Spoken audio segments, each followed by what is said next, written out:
ఓమే లచ్చమ్మా ఏడమే పెళ్లి కొడుకు పెళ్లి కూతురు గుట్లా కనిపించలేదు కదా నీ ఏడమే మా ఏంది మాట అరుస్తా ఉన్నావా? ఏడో ఉంటాయి చూడమా. కమ్మల తట్లు బ్యానర్లు అవన్నీ సామాన్లు ఎక్కడ? పెళ్లి సామాన్లు లేవుమా? ఓమే వంట సామానం కూడా ఎన్నే పెట్టాను మే, మిరకాయలు నెయ్యి డబ్బాయి అన్ని ఎన్నే పెట్టాను మే, అవి కూడా కనిపించలేదు మే సామానం సరే బెడ్లాడమే. ఏమమ్మా ఇక్కడే ఆడుకుంటున్నారు, నాకు కూడా తెలీదా? మా బెడ్లమే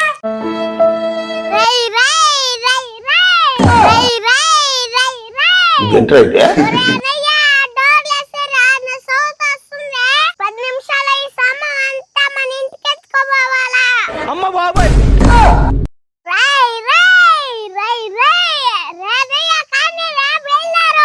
వచ్చే ఏడక రై రై రై అంటున్నావా? సామాన్లన్నీ ఎత్తి కార్లో పెట్టేస్తున్నావు, కారు మీద ఎత్తిచ్చాను రై రై అంటున్నావు ఏడకే? బాబా నేను బయలుదేరుతాను గానే వీళ్ళట్టే మాట్లాడతారా, నువ్వు జాగ్రత్తగా కూర్చో. రై రై తీరే బేగాల బలి దోలు బోడి బోడి ఏడకే రై రై అంటున్నావా?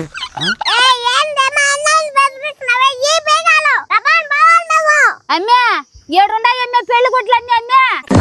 ఉమ్మే లచ్చమ్మా దో తామల తట్లు మిరకాయలు గుడ్డలు అన్ని ఇవన్నీ ఎందుకు మే నీకా? ఇవన్నీ ఎత్తు లోపల పెట్టున్నావా?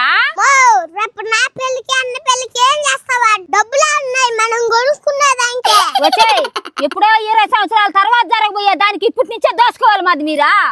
ఇవన్నీ మూటలు కట్టేసినవే, రేపు నా కొడుకు పెళ్లికి ఏం చేయాలి నేనా? కిల్లాడుతున్నా మీ ఇంటికి వచ్చిన ఎంత మాట్లాడుతున్నావే, ఏమో దోసుకున్నట్టున్నది అదే నేనా? ఏమే మళ్ళీ పోయి కొనుక్కొచ్చుకునేది మీరా? ఏదో మనోరాలు ఆశపడి సామాన్లు ఎత్తుకుని అనుకో, దానికే నూనె వేసుకుని అరుస్తున్నావు కదా. ఇలా మర్యాద ఇంట్లో పెడతావా తనమంటావా? మొగుడు పిల్లము నా మెదడుకి పెరిగిస్తున్నారా అన్న బట్ట పెళ్లి చేసుకుంటే నేనే పోతాలి. అందరూ నన్నే కడతారా నాన్నగారు? మీ సామాన్లు కావాలంటే డబ్బు కట్టేసుకోండి, నన్నే బెదిరిస్తారా? అమ్మా బాయ్, నేను లేకుంటే